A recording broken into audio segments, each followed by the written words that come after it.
Hello, everybody. Welcome to another story time by the fire table. Just sitting out here tonight, kind of reminiscing about some of the people that were instrumental in my life and things that they taught me. And a guy came to mind by the name of Billy Cleveland. We all called him Squatlow. That was his nickname. He wasn't but about 4'10". Uh, he was a government trapper, and I was in high school when I first met him. He lived right down the road from us, and he knew my dad. They worked together at some point throughout their careers. And anyway, I got a dog over here wanting up in here. Come here. Come here, Bonnie. Come here. Come here. Here's Bonnie. Anyway, old Squatlow, he taught me a lot about trapping. And we caught a lot of coons. Primarily the focus was predator control coons, coyotes. Uh, I asked him one time. I said, how come we don't ever catch a bobcat?" He said, "Well, we ain't never set a trap for a bobcat." He goes, "You want to learn how?" I said, "Well, yeah, I want to know everything. I was young and into the outdoors and everything that the good Lord gave us. I want to learn all of it." And anyway, so he said, "Okay." He said, "Well," he says, "I've got a spot we can set a trap for a bobcat. We'll catch a bobcat." I said, "Okay."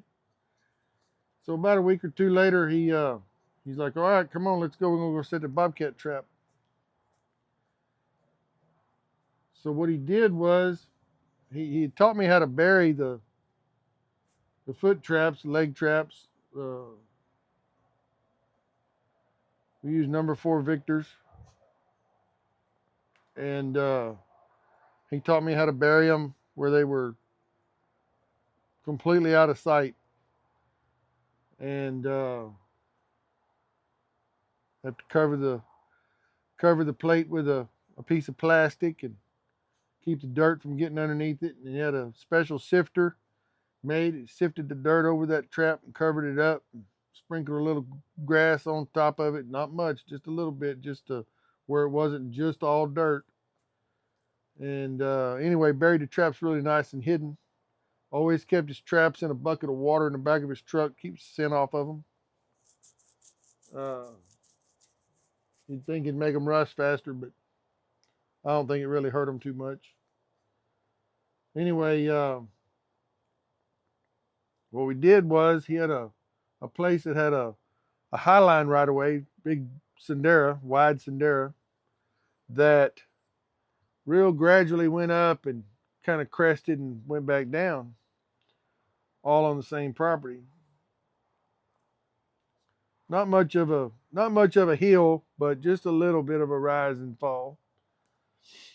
And anyway, we buried that trap right up in the middle of that Sendera there, that highline right away.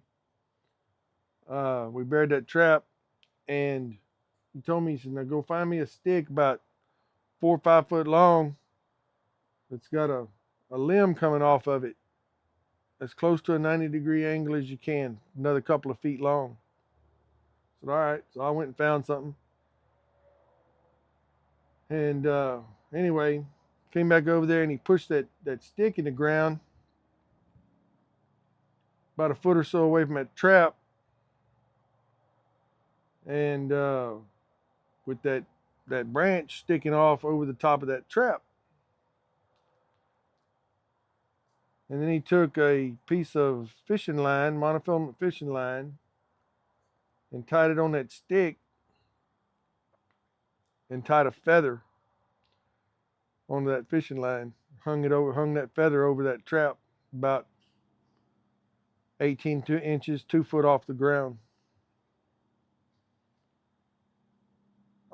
And the whole premise behind that set was that when a bobcat comes out on that Sendera, crosses that Sendera, no matter where he's at, he's going to look both ways and see what's what. Excuse me. He's going to see that feather up there floating in the wind. And everybody knows curiosity killed a cat. Sure enough, 2 days later, we had a bobcat. So that was one of the lessons that I learned from him, how to catch a bobcat. Caught a bobcat with a feather. It beat setting sets for coyotes because we used rotten meat-soaked rags it was horrible.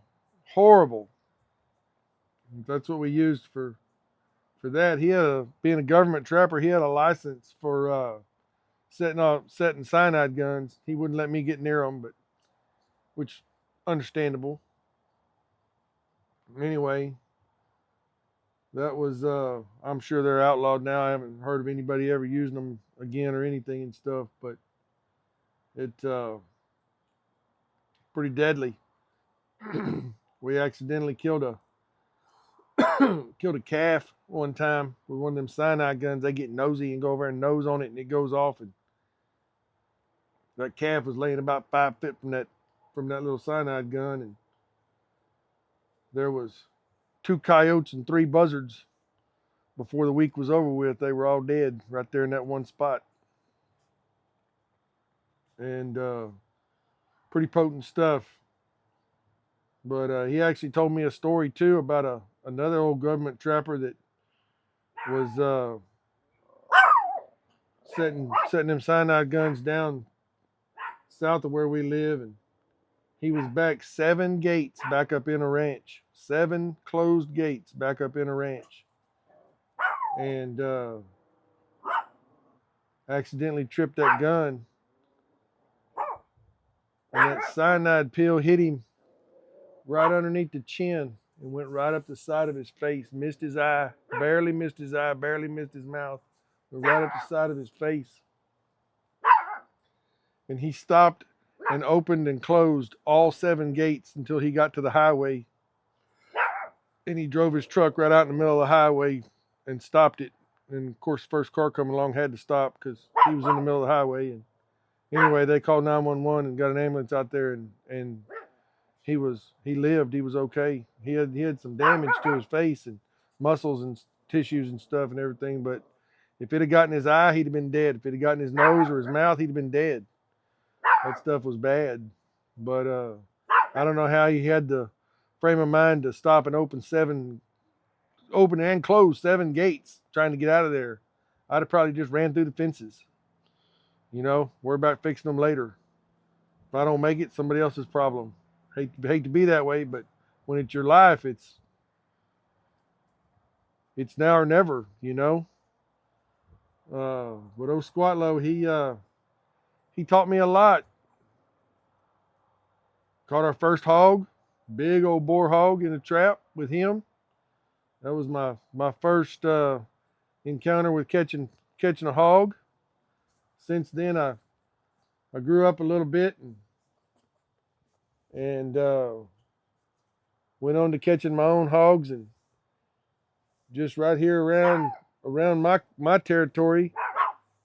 One summer, or 1 year, not summer, but 1 year. We normally don't set hog traps in the winter and fall and stuff and everything, because deer, too bad they get in them and kill themselves. But we learned that on a hog trap, we used to set circle traps. We used T-posts and utility panel with the 4x4 squares.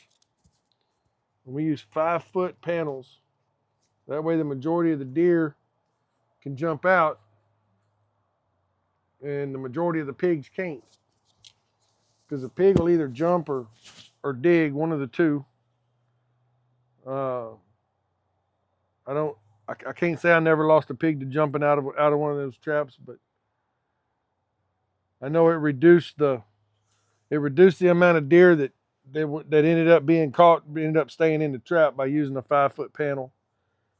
secret to it was we had a spring gate that opened and closed sideways. It wasn't a drop gate; it was a sideways gate. Had a tension spring on it. Set it with a hook, tripwire across the back of the trap. Pigs would go in the trap. Finally, one of them would bump that tripwire. They'd pull that hook off that gate. The gate would slam shut. But it allowed other pigs to then push the door and go on in, and the door would close behind them.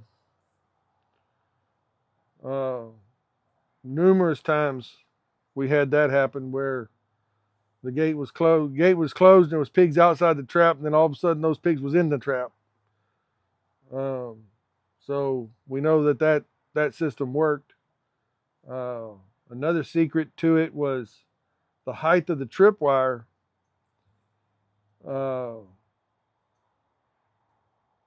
3 squares up, 12 inches.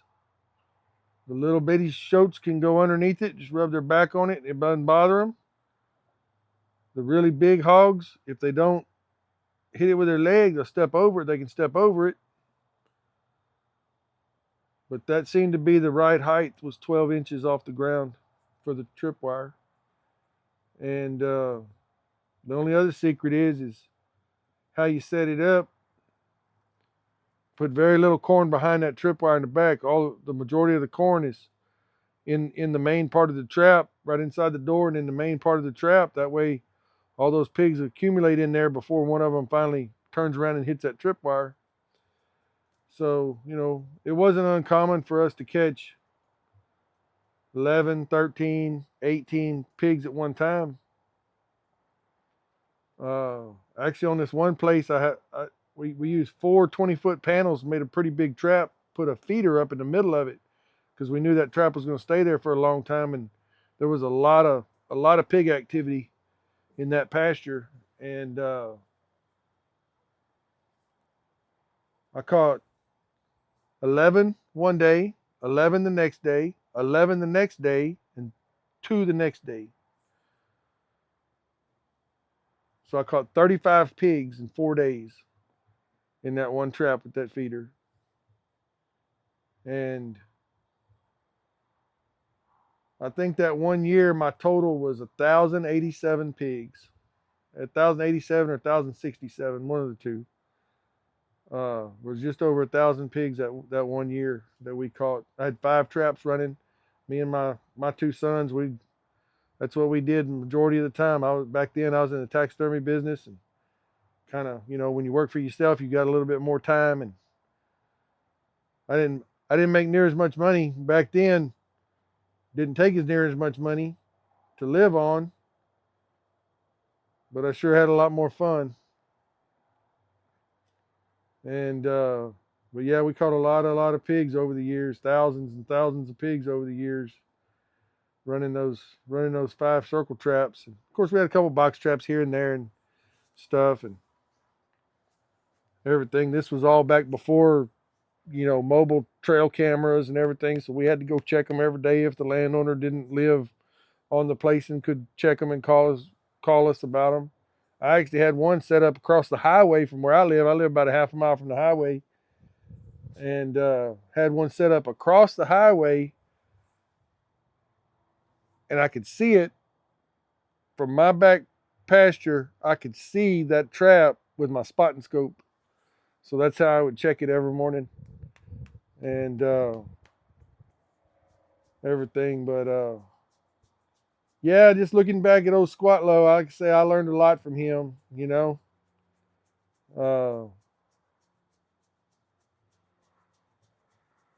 One thing, a myth, and some people would probably disagree with me and say it happened to them, and that's fine. You never know.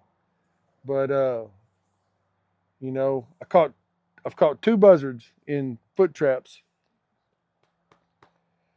and neither one of them puked on me. Neither one of them stunk.